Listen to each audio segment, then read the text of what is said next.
माननीय प्रधानमंत्री महोदयांना एक निवेदन मी दिलेलं आहे माझ्या वतीनं आणि आमच्या दोन्ही उपमुख्यमंत्र्यांच्या सहीने हे निवेदन आम्ही त्यांना दिलेलं आहे आणि त्यांना एकूण महाराष्ट्रातल्या पूर परिस्थितीची सगळी कल्पना मी दिली, कशा पद्धतीचं नुकसान झालेलं आहे त्या संदर्भात सांगितलं आणि त्यांना विनंती केली की आम्हाला NDRFच्या माध्यमातून भरीव मदत करा आणि जेवढी जास्तीत जास्त मदत करता येईल तेवढी मदत आपण करावी। त्यांनी देखील त्याला सकारात्मकता दाखवलेली आहे आणि त्यांनी सांगितलं आहे की लवकरात लवकर तुमचा प्रस्ताव येऊ द्या, तो प्रस्ताव आला की आम्ही त्याच्यावर कारवाई करू आणि जेवढी जास्तीत जास्त मदत करता येईल ती मदत करण्याचं आश्वासन देखील माननीय प्रधानमंत्री महोदयांनी त्या ठिकाणी दिलेलं आहे। या व्यतिरिक्त माननीय प्रधानमंत्री महोदयांकडे महाराष्ट्र डिफेन्स कॉरिडॉरच्या संदर्भातही एक प्रेझेंटेशन मी केलेलं आहे, ज्याच्यामध्ये मी त्यांना हे लक्षात आणून दिलं की एक डिफेन्स मॅन्युफॅक्चरिंगची मोठी इकोसिस्टीम महाराष्ट्रात तयार होते, ज्याच्याने डिफेन्स मॅन्युफॅक्चरिंगला बूस्ट मिळेल, ज्याच्यामुळे अर्थव्यवस्थेला फायदा होईल आणि ज्यातनं मोठ्या प्रमाणात रोजगार निर्मिती होईल आणि 3 ठिकाणी हा कॉरिडॉर आपल्याला करता येईल हे आपण त्या ठिकाणी दाखवलेलं आहे, ज्यामध्ये पहिल्यांदा आपण हा जो कॉरिडॉर आहे त्यातला एक भाग पुणे, अहिल्यानगर आणि छत्रपती संभाजीनगर इथे आपण करू शकू। दुसरा भाग जो कॉरिडॉरचा आहे तो आपण नाशिक, धुळे वगैरे या भागात करू शकू आणि तिसरा जो आहे तो नागपूर, वर्धा, अमरावती या भागामध्ये आपण करू शकू। तर अशा प्रकारे तिन्ही ठिकाणी तो कसा होऊ शकेल याचा एक रोडमॅप आणि त्या संदर्भातलं एक संपूर्ण त्याचा अभ्यास केलेलं बुकलेट हे मी माननीय प्रधानमंत्री महोदयांना दिलेलं आहे। त्याच्यावरही त्यांनी सकारात्मक अशा प्रकारची भूमिका घेतलेली आहे। या व्यतिरिक्त गडचिरोलीमध्ये त्या ठिकाणी आपण अशी मागणी केली आहे की आपलं जे गडचिरोली कॉर्पोरेशन आहे, मायनिंग कॉर्पोरेशन, त्याला माइन्स देऊन आणि त्यातनं आपण जर मायनिंग डेव्हलपमेंट योग्य प्रकारे केलं तर त्याचा एक रोडमॅप मी मांडलेला आहे की आपण देशातलं सगळ्यात स्वस्त स्टील तयार करू शकतो आणि चायनापेक्षा देखील कमी रेटमध्ये आपण स्टील तयार करू शकतो आणि यासोबत ग्रीन स्टील तयार करण्याच्या संदर्भातला एक रोडमॅप हा देखील मी त्यांच्यासमोर ठेवलेला आहे आणि मला असं वाटतं की त्यालाही त्यांनी अतिशय सकारात्मकतेनं तो सगळा विषय घेतलेला आहे। त्यातनं जे काही आपल्याला गडचिरोलीला एक प्रकारे स्टील हब तयार करायचं आहे आणि देशाची स्टीलची गरज ही गडचिरोली भागवू शकतं अशी जी एक व्यवस्था आपल्याला उभी करायची आहे त्याला याच्यामुळे एक मोठा बूस्ट मिळणार आहे।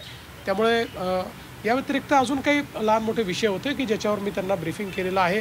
ईज ऑफ डुईंग बिझनेसमध्ये महाराष्ट्र काय करतो आहे याही संदर्भातली सगळी माहिती मी त्यांना त्या ठिकाणी दिली आहे आणि कशा प्रकारे आम्ही आता अधिक सुलभता आणण्याचा प्रयत्न करतो हे देखील मी त्यांच्यासमोर प्रेझेंट केलं।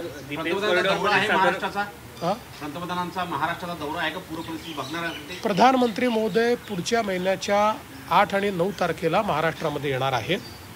पूर परिस्थितीच्या संदर्भात आत्ता तरी अशा प्रकारचा दौरा नाही। 8 आणि 9 तारखेला पंतप्रधानांचा दौरा कशा संदर्भात असणार आहे? एक फार मोठं इंटरनॅशनल फिनटेक फेस्टिवल होतं आहे।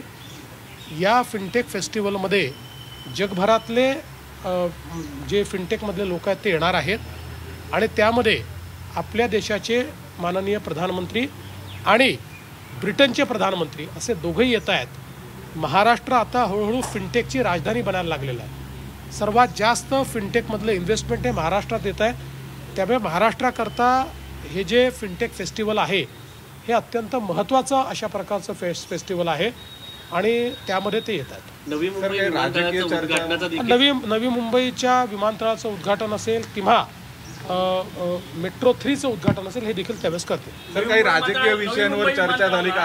अंदाज व्यक्त केले गेले तर ते नावाचं कुठपर्यंत आलेलं आहे? निश्चितपणे नवी मुंबई विमानतळाला दिबा पाटील यांचंच नाव दिलं गेलं पाहिजे असा प्रस्तावही आम्ही केलेला आहे। त्या संदर्भात केंद्र सरकारचीही अनुकूलताच आहे। त्या संदर्भातली जी काही प्रोसेस आहे ती केंद्र सरकारमध्ये चाललेली आहे, त्यामुळे मला हा विश्वास आहे की नवी मुंबई विमानतळाला आम्ही दिबा पाटलांचं नाव देऊ शकतो। सर, राजकीय घडामोडींवर काही चर्चा झाली का? नाही, फारशी राजकीय घडामोडींवर चर्चा झालेली नाही। कर्जमाफीची मागणी सुरू आहे, इन्व्हेस्टमेंट येणार आहे तर साधारणपणे डिफेन्स कॉरिडॉर झाल्यानंतर किती कोटीची किंवा किती लाखाची मला असं वाटतं की आजच आपण जवळपास 60,000 कोटी रुपयाची इन्व्हेस्टमेंट आपल्याकडे आलेली आहे आणि निश्चितपणे एक भरीव इन्व्हेस्टमेंट ही अजून आपल्याला अपेक्षित आहे. मला असं वाटतं की हे डिफेन्स क्लस्टर आपण जर केलं तर त्यातनं 3 ते 5 लाख कोटी रुपयाची इन्व्हेस्टमेंट आपल्याकडे येऊ शकते. महाराष्ट्रामध्ये जे नुकसान झालेलं आहे त्याचं काय? परिस्थितीवरती आपण भेट घेतलेली आहे. साधारणतः किती मदत, कारण अनेकांना मदतीची अपेक्षा आहे राज्य सरकारकडून, आणि नुकसान किती झालेलं असेल साधारण? असं आहे की आत्ता नुकसानीचा पूर्ण आढावा आपण घेतो आहोत. त्यामुळे या संदर्भात प्रीमॅच्युअर बोलणं हे योग्य होणार नाही, ते आपल्या फायद्याचं देखील नाही. पूर्ण नुकसानीचा आढावा झाल्यानंतरच त्याचं स्टेटमेंट आपण केंद्र सरकारला पाठवू, कारण हे काही स्टेटमेंट वारंवार बदलता येत नाही, ते एकदाच पाठवता येतं. त्याच्यामुळे त्याचा पूर्ण अंदाज आला आणि स्टेटमेंट पाठवलं की ते तुम्हालाही रिलीज केलं जाईल. 2 दिवसामध्ये देखील पाऊस येण्याची शक्यता व्यक्त केली जाते. नागरिकांना काय होतं? तर मी ऑलरेडी या ठिकाणी नागरिकांना 2 दिवसापूर्वीच याची कल्पना दिली आहे, शेतकऱ्यांनाही कल्पना दिली आहे की एक लो प्रेशर बेल्ट तयार होतो आहे. त्यामुळे पुन्हा 27-28 किंवा त्या दरम्यान मध्य महाराष्ट्रात किंवा महाराष्ट्राच्या काही भागामध्ये अतिवृष्टी होऊ शकते. त्या दृष्टीने सरकार देखील अलर्ट मोडवर आहे आणि नागरिकांनी जी काही सतर्कता त्या दृष्टीने घेता येईल त्यांच्या परीनं ती त्यांनी घेतली पाहिजे. कर्जमाफीची मागणी सुरू आहे सर, तर कधीपर्यंत काय होणार आहे?